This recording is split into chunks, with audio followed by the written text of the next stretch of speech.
No DQ Galaxy, we are live with a special edition of No DQ&A video. Thank you all so much for tuning in, whether it's live or on demand. Tonight, I will be answering your wrestling questions, but the focal point will be Monday Night Raw. 30 years since the debut of Raw. When I first started the website that would eventually become nodq.com, Raw had only been on the air for 5 years. Crazy how much time has passed since the launch of nodq.com. Now, I was watching Raw from the very beginning. I remember the first episode in New York at the Manhattan Center. I was hooked on it right from the beginning. I loved the atmosphere, the small building. I remember Doink the Clown pulling pranks on people.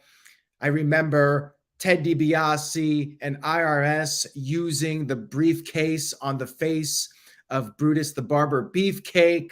I remember Crush turning against Macho Man Randy Savage. I even got the Monday Night Raw t-shirt. So a little blast from the past for everybody. Here's a picture of me from 1994. There you can see me wearing the original Monday Night Raw t-shirt. Chubby little kid I was. You could see that old ass TV and VCR player in the background. 1994, I had the Monday Night Raw shirt. I was already hooked on the show back then. We've seen a lot of ups and downs over the years when it comes to Monday Night Raw. Anyways, we're going to talk about a lot of those ups and downs. I have a lot of questions, but as we do for every Q&A, the super chats take priority, and you do not need to send me a Monday Night Raw question. If you're super chatting, feel free to ask me any question you have wrestling-wise. First up, we have to start with Mr. Tito, longtime columnist, No DQ columnist over the past few years. He says, who draws more traffic to nodq.com, Vince McMahon or CM Punk? Well, I would have to say CM Punk. The Vince retirement news was huge, but CM Punk having a backstage altercation with the Elite, that had a prolonged effect on site traffic. CM Punk coming back in 2021 in Chicago. CM Punk has been a great driver of traffic for the website. And I remember when CM Punk was gone from WWE, I would post articles about CM Punk and people would say, well, he's not with WWE anymore. And my response is, well, he brings traffic to the website. That's why I post about CM Punk. But Vince McMahon is up there. Definitely no stranger to controversy. And of course, a big part of the success of Monday Night Raw. Now, Building Nexus sent in a $2 super chat, says, what is your reaction to Raw's new Trial of Sami Zayn segment? I think this is, unless it's a significant red herring, I think this is a sign that The Rock is not going to be at WrestleMania. I think people were expecting this Bloodline acknowledgement segment to tease The Rock showing up. Now the focal point is on Sami Zayn, which is very interesting. We all say, no way Sami Zayn is going to face Roman Reigns at WrestleMania. But you never know. He has gotten so over in this angle, I would not rule it out at this point. I was thinking he might face Roman Reigns at Elimination Chamber, or they would do something at that event to set up a babyface turn, but I would not rule anything out. I think Cody Rhodes is still the odds-on favorite, but we'll be talking more about all that on the No DQ review and later this week on the No DQ live streams, so stay tuned for that. City by the Bay sent in a $2 super chat. Thank you for that. Much appreciated. You guys, in addition to super chats, there's also super thanks. You can send that as well. Any contributions are very much appreciated. City by the Bay says, will the people ever see Aaron Rift turn heel? No, I'm as clean cut as they come. And the only little bit of dark side that I ever had, I left behind me in Portland, Oregon, never to be seen again. Dwayne Atkinson sent in $2. Thank you guys for the super chats. Says, worst Vince push that never should have happened. Man, where do we begin? How about, I could go with something like Mordecai, an angle or a gimmick that quickly fizzled out, but let's go big. JBL. JBL did bring some entertaining moments, I suppose, but he never should have been WWE champion, in my opinion. I feel like the only reason it happened, two reasons. Number one, Triple H was not working Tuesdays. And the other reason, Brock Lesnar left. And Mr. Mayhem 69, Jinder Mahal is right up there too. Never should have been WWE champion. Like, I was fine with JBL as a character, but doesn't win the title. Same thing with Jinder Mahal. Doesn't win the title. They were good mid to upper card heels, but them being world champion, I thought devalued the title. Just my take on it. All right, let's get to some Raw questions. Walter Cruz, frequent contributor to NoDQ.com. He sent in a question, says, in my opinion, which post-WrestleMania Raw was the best ever? I got a little quiz for the live chat. We'll see how many people can get it. My background is from a post-WrestleMania Raw. What year was it? Chat room, let me know, and I'll see who gets it correctly. I think the best one was 2013. I think 2012 was when the Raw after Mania really started to kick into high gear with Brock Lesnar coming back. That was 2012. But 2013, you were in New York, New Jersey. You had Dolph Ziggler cashing in Money in the Bank, which was epic. Unfortunately, he never really panned out as champion. But that was a great Raw after WrestleMania. 2014, Ultimate Warrior, ultimately his final appearance, unfortunately. But Paige making her main roster debut and winning the title. 2014, those 3 years. Tony Luke got it correct in the chat room. The background is from 2015, San Jose, California. I was at that show. I was at WrestleMania 31. I stayed for Raw.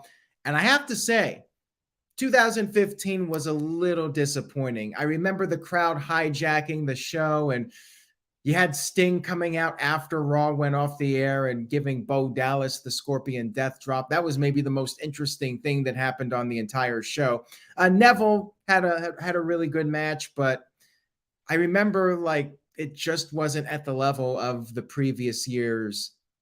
Now, actually, there was a fun moment where Brock Lesnar did go crazy and Michael Cole's shoe flew off when he got the F5, and I took a picture of the shoe. So it had a few moments, but it wasn't at the level of 2012, 2013, and 2014. Sun Goshuaku sent in an interesting question. Which female and male talents do you consider the best of each decade of Raw, based on their promos, matches, and moments of the show? And he says 1993 to 2003, 2003 to 2013, and 2013 to 2023. So first decade, Stone Cold Steve Austin. I mean, enough said. As far as female superstars, I would probably go with Lita because she was with Team Extreme. And I feel like those were some of the most memorable moments that any female talent was involved with. Of course, you had Sable and Sunny, but Lita was one of the women that was changing the game, and she was getting physically involved and doing some cool stuff. So I would go with Lita. China would be right up there too. China certainly could be argued for that spot. 2003 to 2013, I would go with Trish Stratus. I feel like she really found her stride during that period. The first couple years of her career, she was managing TNA. She was doing the stuff where she was barking like a dog for Vince, which was a terrible segment. Doesn't hold up well at all today. But then, 2003, 2004, she really found herself and was having some really solid matches, feuds with Victoria and Jazz, and of course Lita. So Mickie James as well. I would go with Trish. And then I feel like after she left, it kind of went downhill again. 2003 to 2013, John Cena. People might not like it, but John Cena from 2005 on was the face of Monday Night Raw. And now we move on to the final decade, 2013 to 2023. For the men, I have to go with Roman Reigns. Might be controversial. Most of that run was not at his peak character, which was not until 2020 when he turned and became a heel, but he was on top for most of that period, starting with the Shield. The Shield was dominant. Roman Reigns, Seth Rollins, Dean Ambrose, they were raising hell. And then, of course, he had a great singles run, champion multiple times, Roman. For the women, Becky Lynch. I think she's the biggest superstar of the modern era, and thus I put her in that top spot. So thank you for that, son. Darren G sent in a $5 super chat. Thank you for that, Darren. Much appreciated. He says, when 123 Kid beat Razor Ramon on an episode of Raw, that was a good memory under the huge upset category. I agree, and I think that has gone down as the greatest upset victory of all time. We've seen several attempts to recreate that. They did it with Barry Horowitz beating Skip of the Bonnie Donnas in 1995. Did not get over. There have been some upsets that were memorable, but that was the one that really stands out over time, made 123 Kid a superstar, and it did nothing bad for Razor. If anything, it set up the babyface turn and boosted his career. Time will tell. We had Action Andretti on AEW Dynamite beating Chris Jericho. The jury's still out on that one, if that will go down as great as 123 Kid and Razor. I'm not sure anything will, but that for now remains at number one. Now we have a question from Caleb Jacobs. Thank you for that. Caleb says, my favorite Raw matches from 2005 with Shawn Michaels versus Shelton Benjamin with the sweet chin music heard round the world at the end. What's yours? One of the best finishes, like top 5 finishes in the history of Monday Night Raw. They actually used that clip for the intro of Raw. That's how great it was. That was one of the best matches. My all-time favorite match, my number one all-time favorite match was, and this might not be everybody's pick, but I just loved it so much. It was in 2000. It was a 10-man tag team match. Cactus Jack, The Rock, and Too Cool versus DX and the Radicals. The Radicals turned against Cactus Jack earlier in the show, joining up with Triple H and DX. And man, that 10-man tag team match, one of the hottest matches ever. Like, everybody was on fire. The crowd was popping for literally every single move in the match. Everybody in that match shined. It was just so much fun. Like, not a dull moment in that entire match. Just off the hook exciting. And then afterwards, you had the bad guys with the attack. Kane's music hits. Kane with Paul Bearer, one of the best Kane attires of all time, coming out there cleaning house.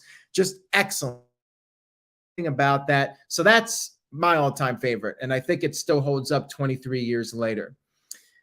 We'll get back to Raw matches here in just a second. Walter Cruz sent in a $2 super chat. Thank you for that, Walter. Much appreciated. Says 1-2-3 Kid versus Bret Hart was one of the best Raw matches.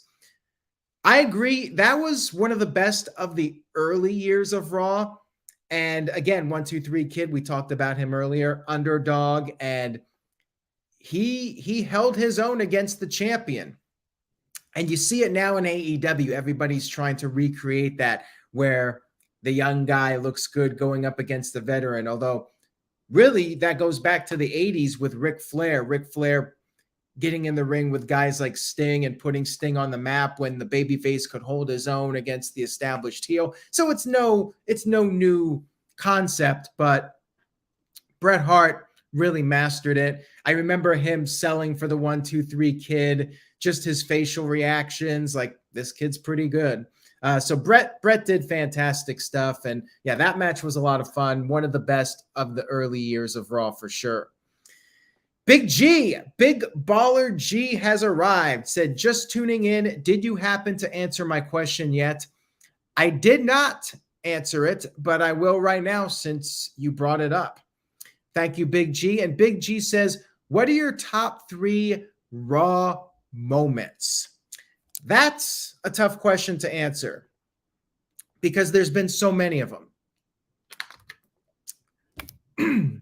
A lot of them would be from the Attitude Era. First and foremost, Mike Tyson, Steve Austin, their confrontation in 1998. To me, that was such a significant moment, maybe the best celebrity angle of all time in wrestling, but it brought in so many eyeballs to WWE. It got so many eyeballs on Stone Cold Steve Austin. The wrestling world knew Steve Austin, but that angle introduced Steve Austin to the rest of the world and just took him to a whole new level. I think that was such an important segment for WWE, and they absolutely nailed it. So that's up there. Of course, the very first stunner to Vince McMahon at Madison Square Garden in 1997. That was a great moment.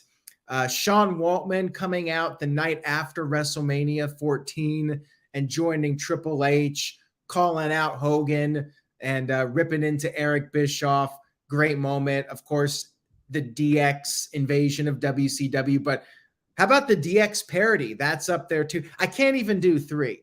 Steve Austin attacking Vince McMahon in the hospital, the beer truck, like, take any of those. And how about Steve Austin coming back when the Alliance was beating down the WWF guys? The old Stone Cold came out and cleaned house. I hated the follow-up at Invasion, but that segment, that whole story arc with Steve Austin coming out there at the end was one of my favorite Raw moments. So thank you for that. Much appreciated. Mr. Tito sent in a $2 super chat. Thank you for that, Tito. He says, Raw after WrestleMania 14 was lit. X-Pac, DX, Austin versus Vince. Oh, hell yeah. That was an excellent Raw. One of the best Raws. If we're talking about best Raws of all time, that's up there, right from Steve Austin getting arrested, stunning Vince again, and then, like I said, X-Pac making his return, 1-2-3 Kid becoming X-Pac, and then the cage match at the end. You had the introductions of these new characters like Val Venus. That was a really fun Raw. And The Rock turning against Farouk and becoming the new leader of the Nation of Domination. That was a hot Raw. Like, I remember I was sick. Like, I was in high school. I got really sick and I missed X-Pac. I tried to stay up for the whole show. I fell asleep. I was so sick, I could not stay up for it. But I remember watching the replay, and I just had to watch the whole segment. So I remember watching like the Saturday morning show to try to see the whole segment.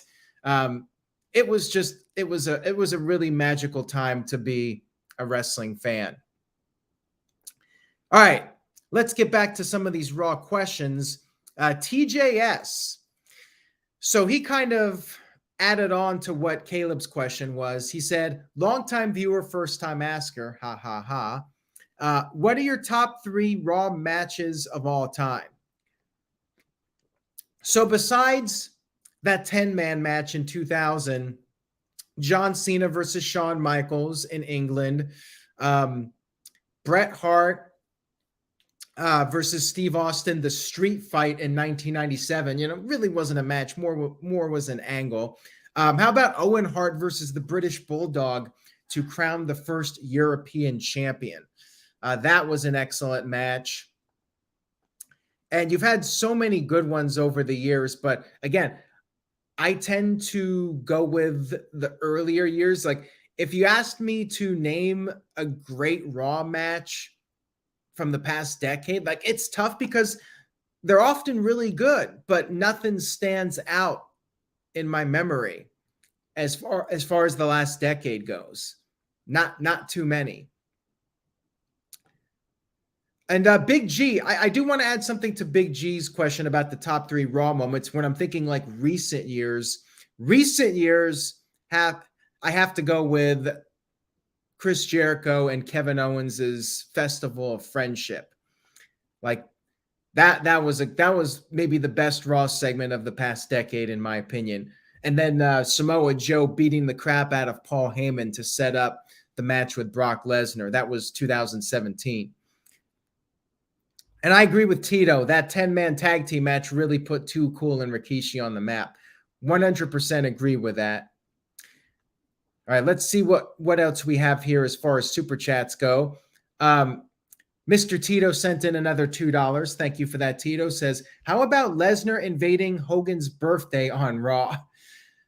I really don't remember that, although I kind of remember the NWO guys being there, but there have been so many Legends segments like that. It's hard for any of them to really stand out in my memory. Walter Cruz sent in a $5 super chat. Thank you for that, Walter. Much appreciated. Says, the opposite. What are the worst Raw moments? Mine was, it was me, Austin. It was me all along. Vince McMahon being the higher power, the illegitimate kid, and the anonymous Raw GM. Well, I got an easy one for you. Katie Vick. Anything related to Katie Vick. 2002, October, Triple H in the funeral home with the corpse of Katie Vick. That was awful. I mean, everybody pretty much universally agrees that that was maybe the worst Raw segment of all time. Like, that's up there, number 1 worst Raw segment ever. There were some bad ones during that period. 2002, creatively, it's funny because people think creative is bad now, but I mean, you had HLA, which maybe if you're a horny 16-year-old kid, you liked it, but man, that did not age well. So many of those segments did not age well. Remember the Chris Jericho and Christian ass cream?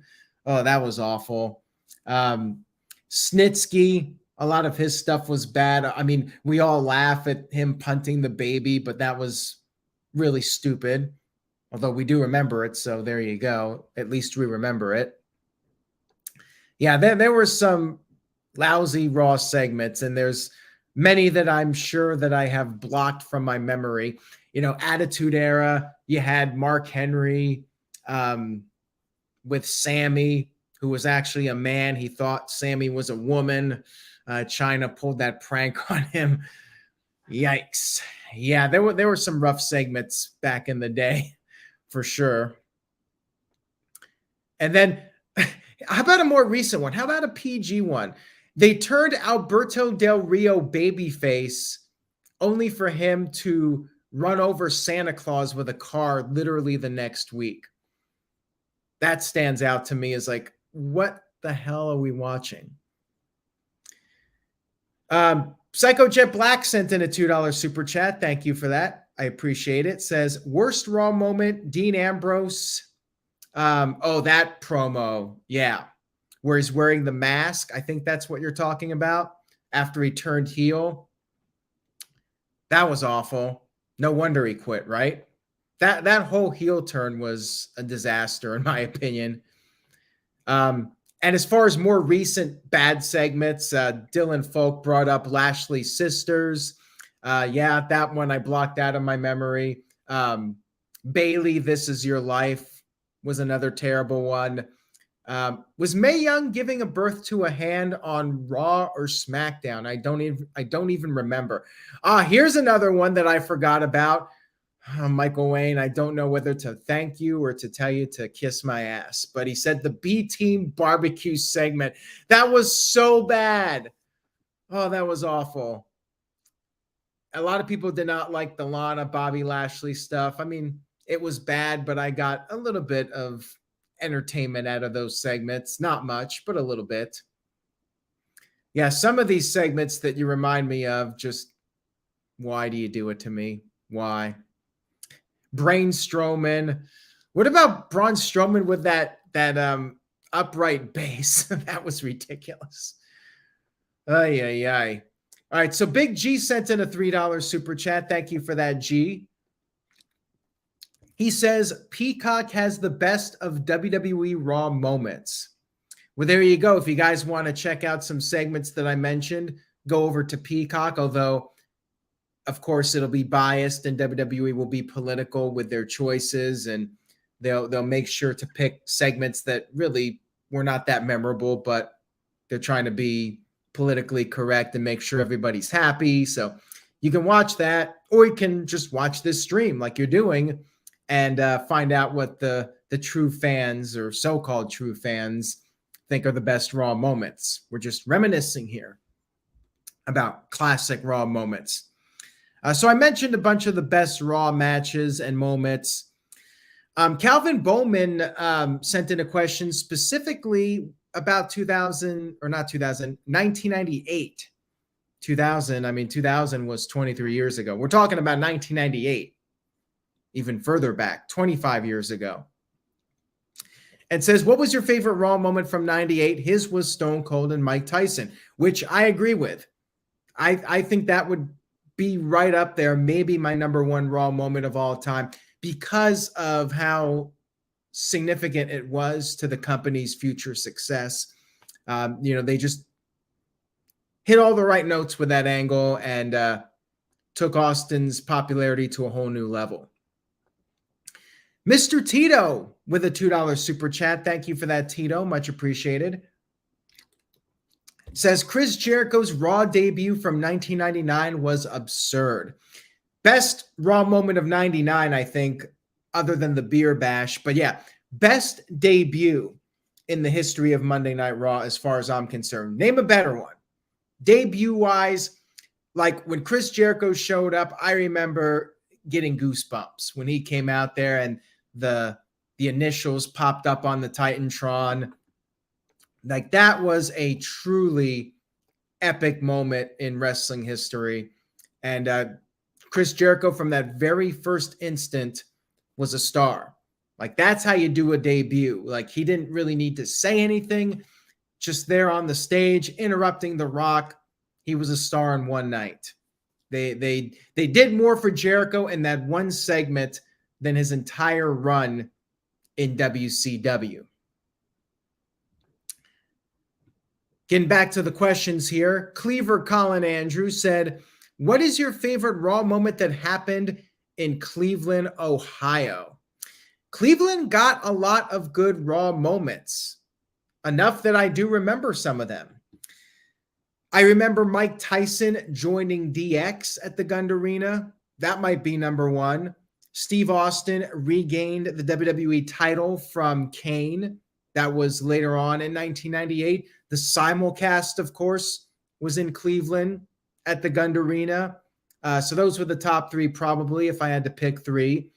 Historically, biggest moment would be the simulcast, but I think Mike Tyson joining DX might be my favorite moment, with Shawn ripping the shirt and then the DX logo being there. That was great. Another brilliant idea to utilize Mike Tyson without him actually wrestling. They just did a fantastic job. So again, credit to WWE, Vince McMahon, Vince Russo.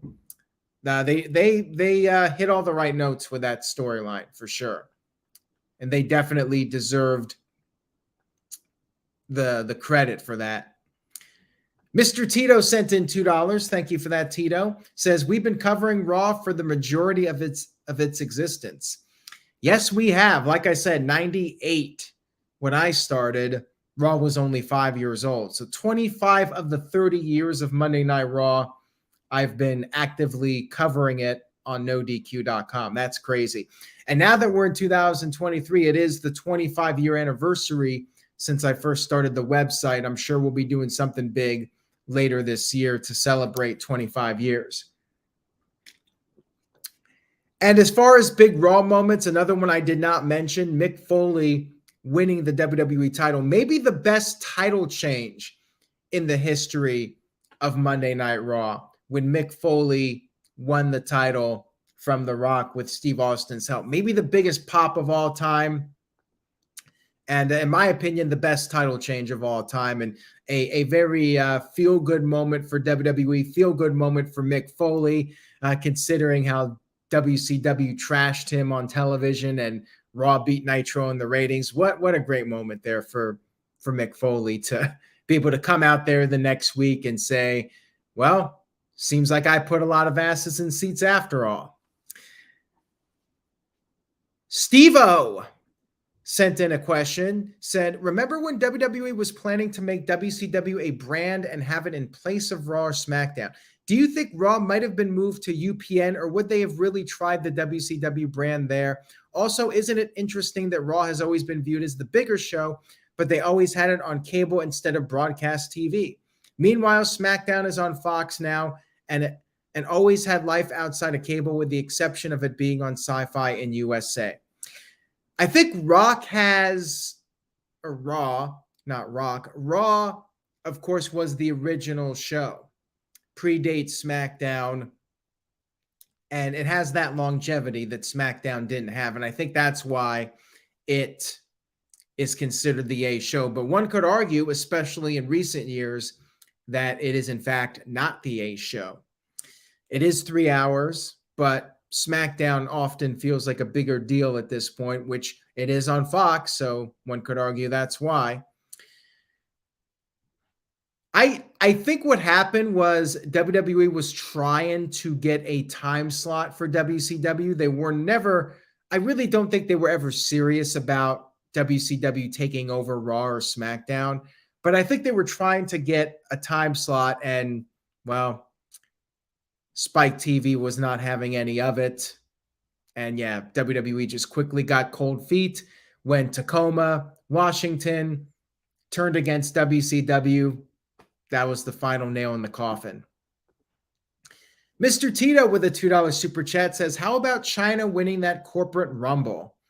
Well, Chyna being part of the Royal Rumble was a big deal. And then, of course, she turned heel, which I guess historically was the right call, because Triple H turned heel as well not too long after that. And then he became the biggest star that wasn't Steve Austin or The Rock. He became the top heel of Monday Night Raw. And really, Chyna's rise and her getting involved in the Royal Rumble and turning heel the night after that, I think that really set up Triple H's run as a heel. So yeah, that was a pretty big moment as well.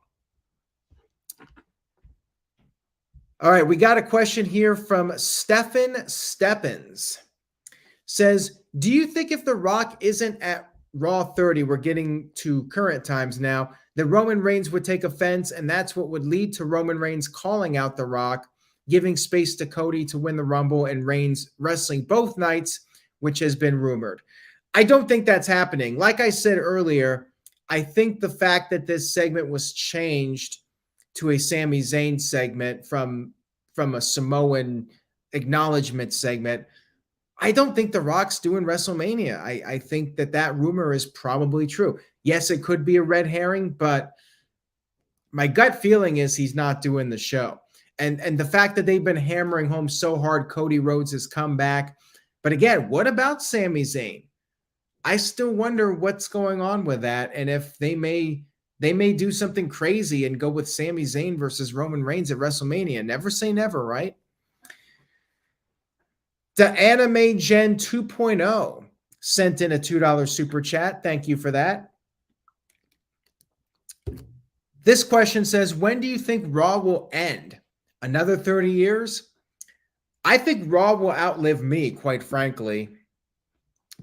I hope I have enough time to see Raw go another 30 years, but I think it will go longer than that. I don't see them having any reason to end Raw. Like, as long as wrestling is a thing and WWE is making a profit, like, there's no reason to get rid of Raw. Now, will it be on cable television for 30 years? I mean, will cable television even exist in 30 years?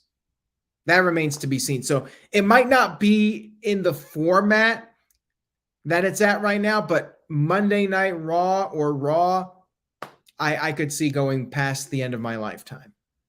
And hopefully that means more than 30 years. And Building Nexus sent in a $2 super chat, says the Austin Beer Bash to Vince. That's up there. I did mention that earlier. I would consider that to be one of the best Raw moments of all time.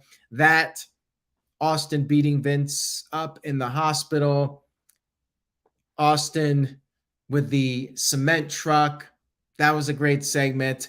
And the Zamboni, that was in Detroit. That was maybe the best Monday Night Raw moment in the city of Detroit. I think Shane McMahon returned in Detroit in 2016. Somebody correct me if I'm wrong on that, but I feel like that was 2016. Might have been one of the last shows at the Joe Louis Arena. Somebody let me know if I'm accurate on that. I think February, March 2016. Jeremiah Dorset sent in a question, says, what are your thoughts on the Kane unmasking in the summer of 2003 and choke slamming RVD and then Eric Bischoff off the stage and then choke slamming Steve Austin, tombstoning Linda McMahon and Shane McMahon and setting good old JR on fire? I was at that Raw. That was in Los Angeles. So now we could talk about best LA Raw moments. I mean, I don't know if I would put that as best moments, but yeah, Kane unmasking. Yeah, that was a significant moment, a big character change for him. The tombstone to Linda. I remember she wasn't even close to, I mean, he was very protective of her, but yeah, she wasn't even close to hitting the steel. It's like, oh my God, tombstone on the steel, when she was like over a foot from the steel. Her head wasn't even close to looking realistic, but yeah, that was big, and JR being set on fire was over the top, but I mean, entertaining. What about Shane's testicles? You forgot that one. Shane McMahon's testicles being electrocuted by Kane. That was something else, I have to say. Now we got a few other non-Raw questions. Matthias sent in a question. Thank you for that. Says, hello, Aaron. What do you think about the 1990 and 1991 Royal Rumble matches? Have a great weekend. Greetings from Sweden. They were both fine. Hulk Hogan was the focal point of both of them. 1990, I think, was a little bit more memorable. You had the Ultimate Warrior in that match, and you had the face-off between Hogan and Warrior. 91 was entertaining, but nothing too memorable. Hogan won the Rumble and then went on to WrestleMania, but that was before it was officially the deal where the winner would go on to WrestleMania. Hogan just won it, and that was that. But I would say 90 was slightly better than 91. And Dwayne Atkinson sent in this question. He says, if you could create your own wing in the Hall of Fame, what would it be and who would you put in it?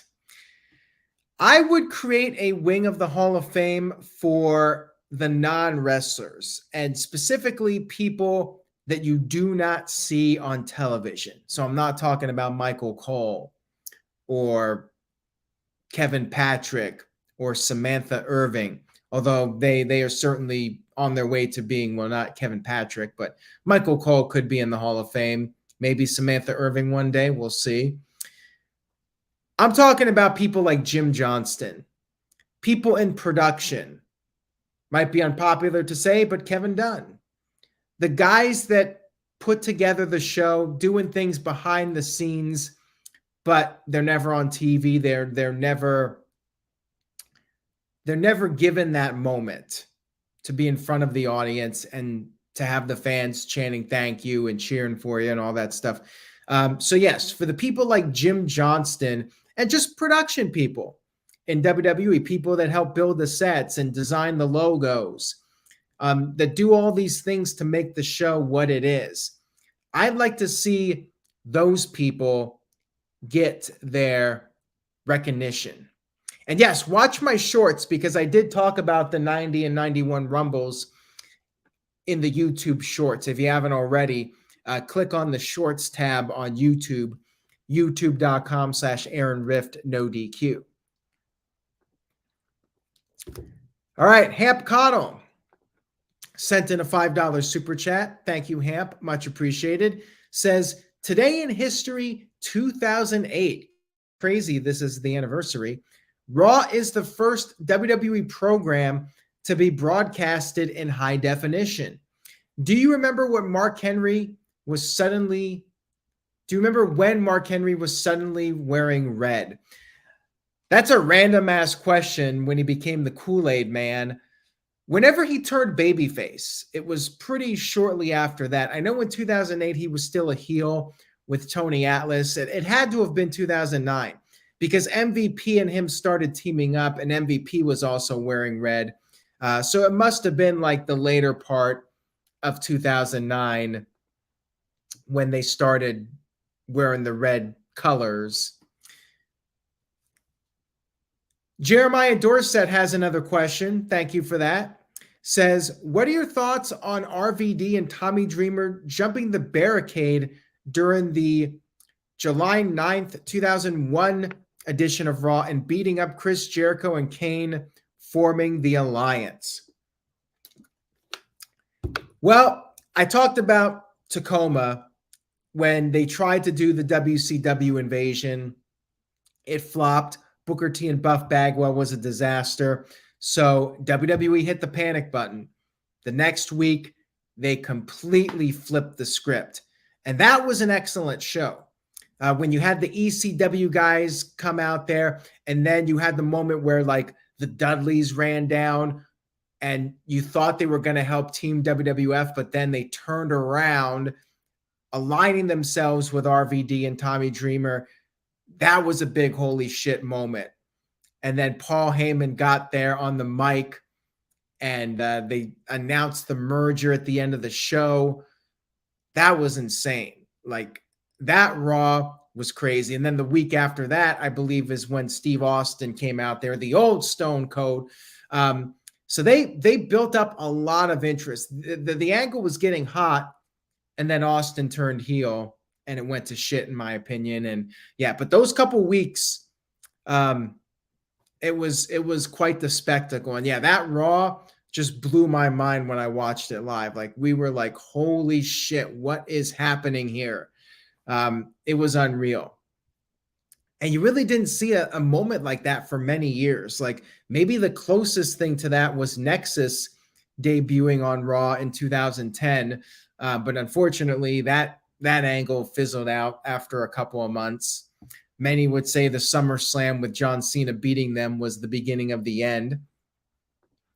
And of course, CM Punk, people brought up CM Punk as a great moment. The pipe bomb in 2011, one of the greatest Raw moments of all time, in my opinion. I think a lot of the shoot promos were very memorable, like Paul Heyman coming out there, of course, as I mentioned. Jim Ross in 1996, bringing out the fake Razor Ramon and Diesel. Hamp Connell sent in a $5 super chat. Thank you for that, Hamp. Says, thoughts on my favorite moment when the Radicals showed up on Raw. I almost fell off my couch. That was another shocking moment too. And for me, that was really the beginning of the end for WCW, although you could say that about a lot of segments that happened. But like, even when things got bad in 1999, you still had the workhorse guys: Chris Benoit, Eddie Guerrero, Dean Malenko, Perry Saturn, Chris Jericho. But then Jericho left. And then in 2000, when you lost Benoit and Guerrero specifically, that left a huge void in WCW. Like, those were two guys that could have been top guys in WCW. They were gone. Just like that, over on Monday Night Raw. So to me, that was super damning for WCW to lose those guys. Like, maybe even worse than losing Jericho. So yeah, that was a very significant moment when they showed up, coming out there out of nowhere. And then Mick Foley becoming friends with them, only for them to betray him to get their contracts. And I mentioned that 10-man tag team match, one of my all-time favorite matches. And another one I didn't mention, I did see a few comments in the chat room: Undertaker versus Jeff Hardy, the ladder match in 2002. Undertaker giving Jeff Hardy his props and helping him up and saying, "You did good, kid." That was great for Jeff Hardy. Unfortunately, he left the company less than a year later, but I think fans always remembered that. And when Jeff Hardy came back, he was still top tier fan favorite and had that great run in 2008 and 2009. And Darren G said, don't forget the Brawl for Alls. No, I wanted to go this live stream without talking about Bart Gunn, but you had to bring up Brawl for All, and I just remembered Bart Gunn. So thanks a lot, Darren G. All right, so on that note, I will go ahead and wrap up this Q&A. Answered a lot of questions tonight, had a lot of great memories of Monday Night Raw that we discussed. Thank you all so much for tuning in tonight. Make sure you stay tuned to NoDQ.com for the very latest, and subscribe if you haven't already. YouTube.com/Aaron Rift NoDQ. Tune in for the NoDQ review Sunday night, 8 p.m. Eastern, 5 p.m. Pacific. Enjoy the rest of your weekend. Thank you all again. Take care, everybody. And remember to say yes to NoDQ.com. And I will see you all next time.